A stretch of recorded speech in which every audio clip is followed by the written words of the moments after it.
The ambush Captain Bryn's claws trembled over the communications console as another explosion rocked the Harmony's light. The luxury liner groaned like a dying creature, its elegant corridors now filled with smoke and screaming passengers. "Send the distress call again," Bryn ordered, his voice steady, despite the fear coursing through his four-chambered heart. His communications officer, a young Valen named Tess, nodded frantically. "Coalition forces, this is Harmony's Light. Registry Victor 79. We are under attack by Ravager pirates. Engines disabled. Life support failing. Please respond." Through the view screen, Bryn watched the Ravager ships circle like predators. Their hulls were patchwork metal, decorated with the skulls of a dozen different species. Everyone knew what the Ravagers did to their captives. Slavery was the kindest fate. "Captain, we're receiving a response." Tess's ears perked up with hope. "Put it through." The voice that came through the speakers was cold and mechanical, translated from some guttural language. "Surrender your passengers and cargo. You have 10 minutes to comply." Bryn's blood ran cold. "Keep broadcasting our distress call. Someone will come." But would they come in time? The coalition was vast and powerful, spanning hundreds of worlds. But they were also slow. They followed protocols. They sent negotiators first, then peacekeepers, then, if absolutely necessary, military forces. The process could take hours. The Harmony's Light didn't have hours. "Captain!" Tess shouted. New contact. Ships dropping out of faster-than-light travel. Bryn's heart lifted. "Coalition forces?" Tess stared at her screen, her fur standing on end. "No, sir. The transponder says Terran Defense Fleet." The bridge fell silent. Humans. Bryn had heard the stories like everyone in the coalition. Humanity had been discovered only 5 years ago, a species from a death world called Earth. They were bipedal, aggressive, and disturbingly resilient. While other species evolved on peaceful worlds with gentle climates, humans came from a planet that actively tried to kill them. They ate poison for pleasure. They kept predators as pets. They survived injuries that would kill any civilized being.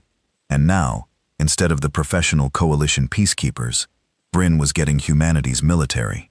"How many ships?" Bryn asked quietly. 12, Tess whispered. "Destroyer class. And 1 carrier." Through the view screen, Bryn watched the human fleet materialize from the dark. Their ships were blocky and brutal, covered in armor plating and weapon batteries. No elegant curves, no artistic design, just pure, efficient violence. The Ravager ships seemed to hesitate. A new voice crackled over the communication channel. "Female, calm, human. Harmony's Light. This is Commodore Sarah Hayes of the Terran Defense Fleet. We've received your distress call. Stand by for immediate assistance." "Commodore Hayes," Bryn managed to say. "We are grateful for your response, but there are Ravager forces. We see them, Captain." "Don't worry, we'll handle this." Handle it? There were at least 20 Ravager ships, each one bristling with weapons. The humans were outnumbered. Bryn watched as the Terran fleet moved into formation. They didn't slow down. They didn't broadcast surrender demands. They didn't even try to negotiate. They just opened fire. The space around Harmony's Light erupted in light and fury. Human railguns tore through Ravager shields like they were made of paper. Missiles streaked across the void, each one finding its target with terrifying precision. The Ravagers fought back, but their weapons seemed almost primitive against the human vessels. Bryn watched in horror and awe as a Terran destroyer took 3 direct hits to its armor and kept firing, completely undamaged. "What are their ships made of?" Tess breathed. Bryn didn't have an answer. The battle lasted 7 minutes. When it was over, 18 Ravager ships were destroyed. The remaining 2 tried to flee, their engines burning at maximum thrust. The human carrier launched a squadron of fighters, small and possibly fast craft, that chased the pirates down and eliminated them with cold efficiency. No mercy, no prisoners. Silence returned to the void, broken only by the debris field where the Ravager fleet had been. Harmony's Light. "This is Commodore Hayes. Threat neutralized. We're sending repair drones and medical teams to your location. You're safe now." Bryn collapsed into his command chair, his legs suddenly unable to support him. Around him, His crew sat in stunned silence. They had been saved. But as Bryn stared at the human warships hanging in space like sleeping predators, a single thought echoed through his mind. What have we brought into the galaxy?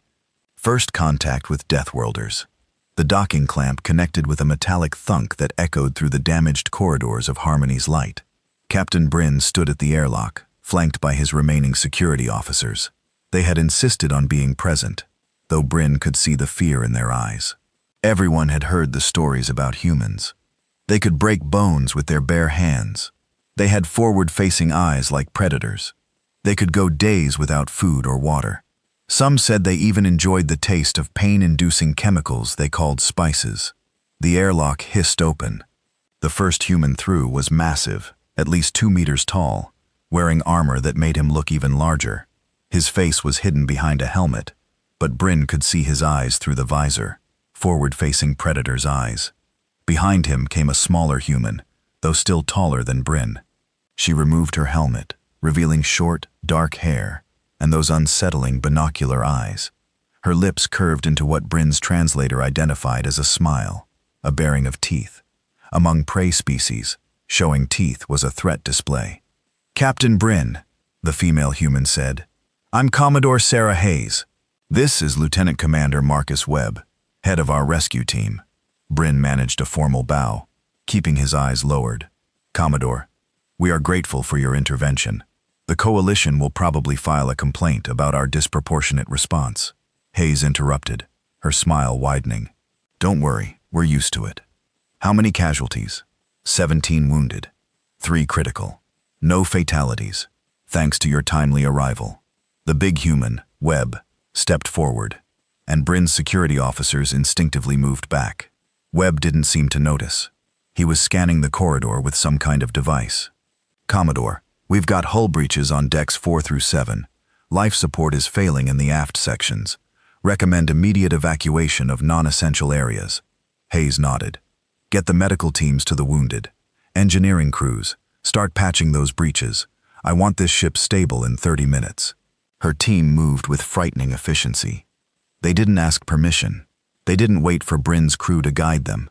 They simply flowed through the ship like they owned it, already knowing exactly what needed to be done. "Commodore," Bryn said carefully, "your actions today were decisive. The Coalition would have sent negotiators first, tried to arrange a ransom." "Captain Bryn," Hayes said, her voice suddenly cold, "let me be very clear about something. Humanity doesn't negotiate with slavers. We don't pay ransoms to pirates. We don't debate the ethics of self-defense while innocent people die." She stepped closer, and Bryn forced himself not to retreat. "Your Coalition has protocols," Hayes continued. "Procedures, committees, that's fine for them. But humans learned a long time ago that some threats don't deserve negotiation. They deserve elimination. But the survivors you could have taken prisoners." "Prisoners?" Hayes's eyes narrowed.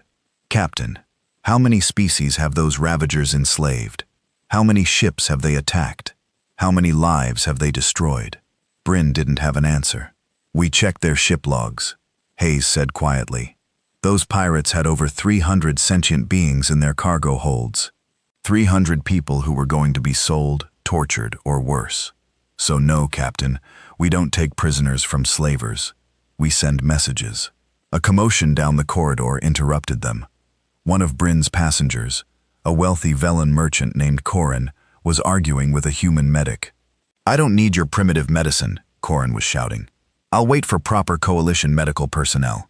The human medic, a female with strange yellow hair, didn't seem bothered by the insults. She simply held up a scanner and spoke in a calm voice.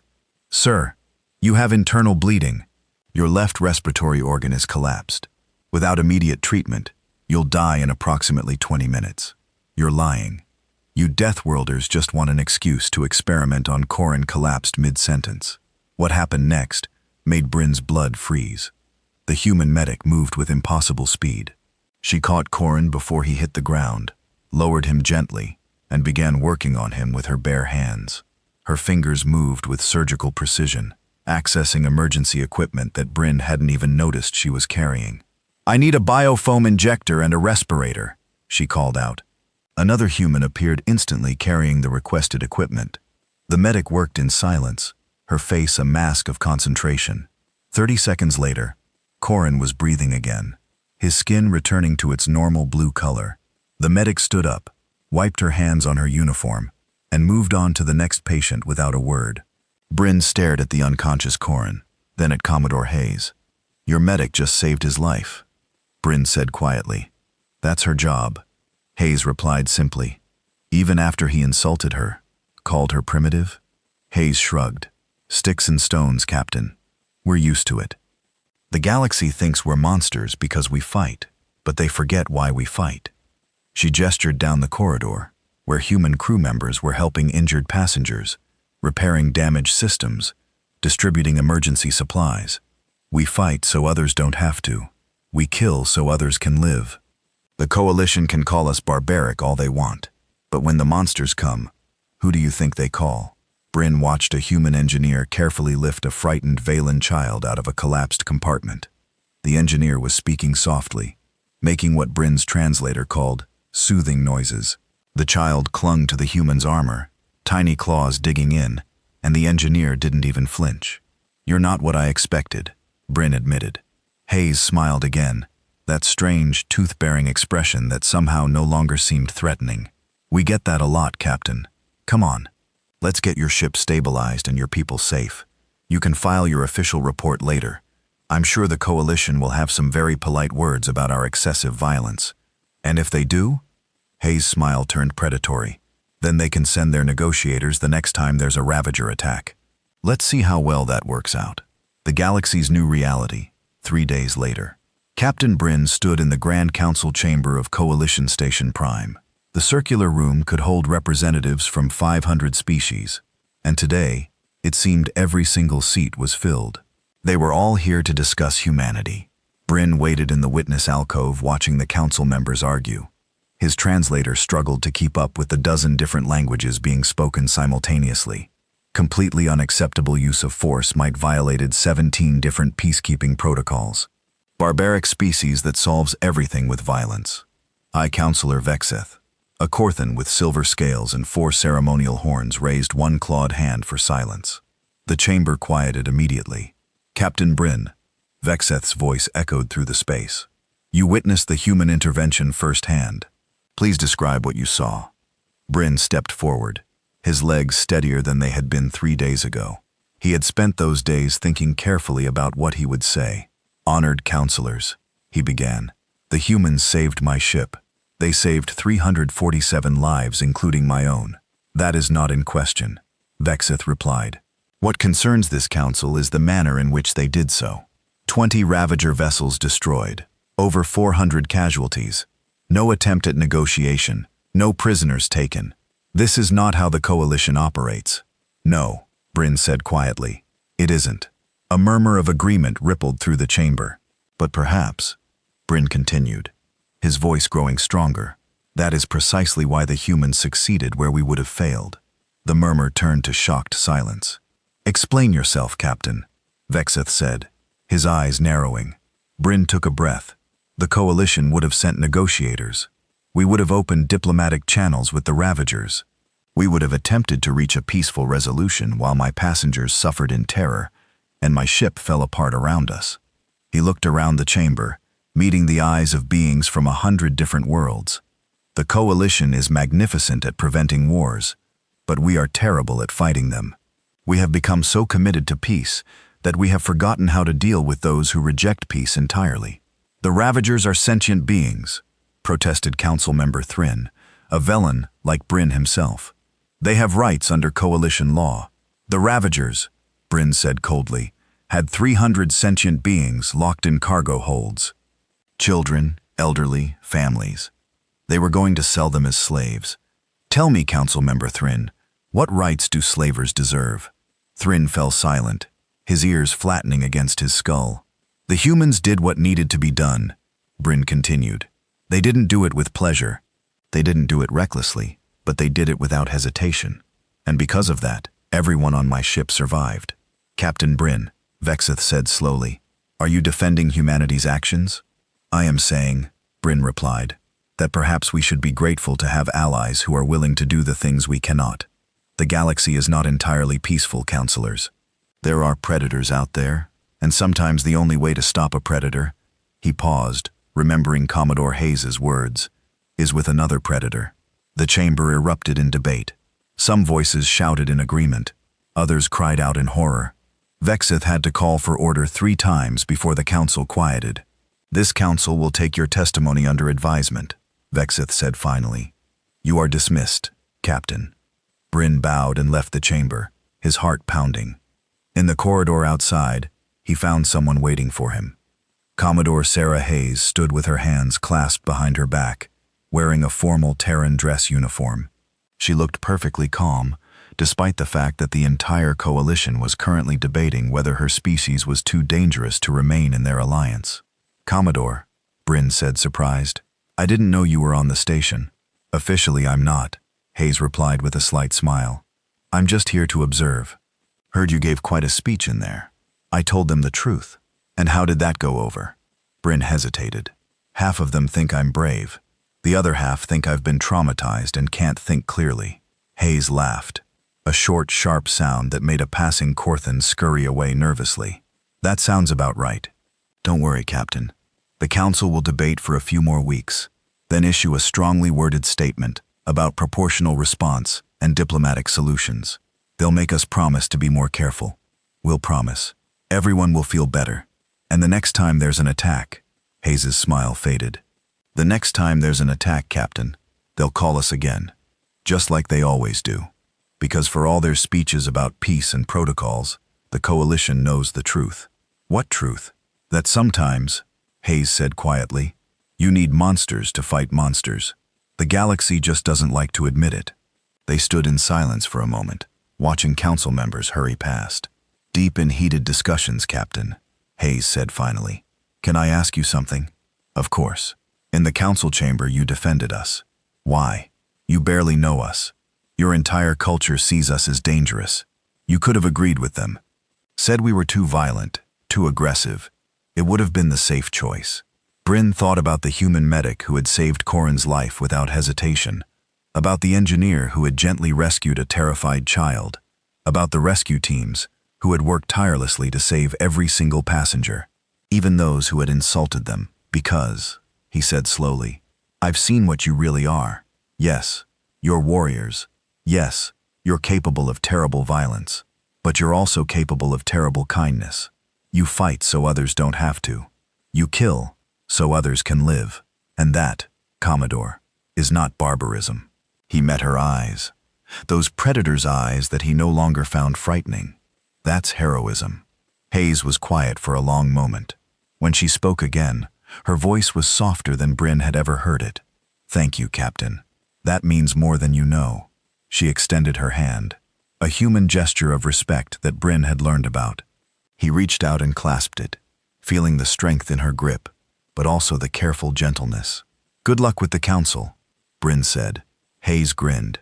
They'll come around eventually. And in the meantime, Captain, if you ever need help again, I'll know who to call. Hayes nodded and walked away, her boots echoing on the station's polished floor. Bryn watched her go, then turned to look back at the council chamber.